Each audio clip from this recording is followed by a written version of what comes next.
Bonsoir tout le monde, en direct de Grande Allée en ce festival d'été de Québec. On avait été chanceux pour la météo, il fallait qu'il pleuve à un moment donné. C'est un petit peu moins beau que les derniers soirs. On va vous parler de la programmation de la soirée un peu plus tard. Mais d'abord, avec les élections qui s'en viennent cet automne, le gouvernement Fréchette multiplie les annonces. Il faut dire que c'est cette semaine ou jamais. C'est donc dans ce contexte-là que le ministre Jean-François Simard, le ministre responsable de la capitale nationale, a dévoilé 2 projets dans sa circonscription, dont un qui est son projet fétiche et qui dévoilait pour la 3e fois, Mathieu. Jean-Simon, il faut savoir que quand tu es au gouvernement, quand on se rapproche des élections, il vient un moment donné où tu arrêtes de faire des annonces. Hein? Ça deviendrait indécent, tu aurais l'air de profiter de l'appareil gouvernemental. Mme Fréchette a décidé que c'était le 17 juillet qu'on arrêtait les annonces.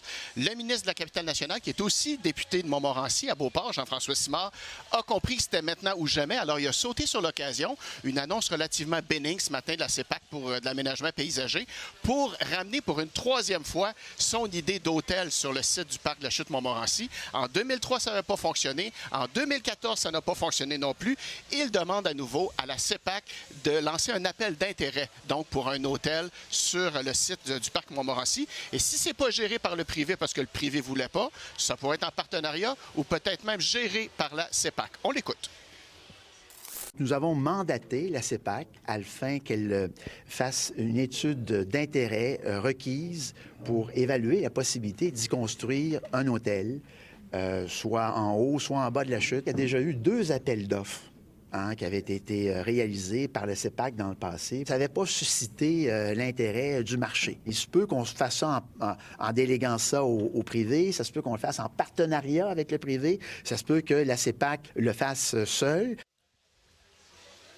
Et Mathieu, tout près de la chute Montmorency, on va aménager le secteur de l'étang de la Côte.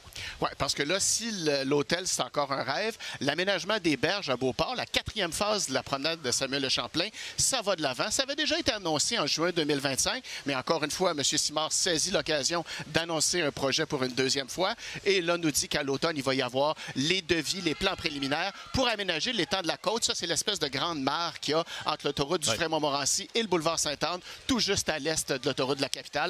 Donc, voilà, le ministre Simard nous dit que c'est un segment qui est réalisable, même si on sait que le 3e lien s'en vient dans ce coin-là. On n'a jamais dit on va vous annoncer un package deal global où on présente tout ce qu'on va faire le long de ces 8 kilomètres. Depuis Jean-Paul Lallier, on savait que nous allions marcher étape par étape. On donne le feu vert à la Commission de la capitale nationale pour qu'elle puisse lancer un appel d'intérêt. Bien sûr qu'il va tenir compte de la présence d'un 3e lien, mais la réalisation même de ces projets est autoportante, indépendamment du 3e lien. Alors, Jean-Simon, les travaux commenceraient l'année prochaine, en 2027, pour livraison en 2028.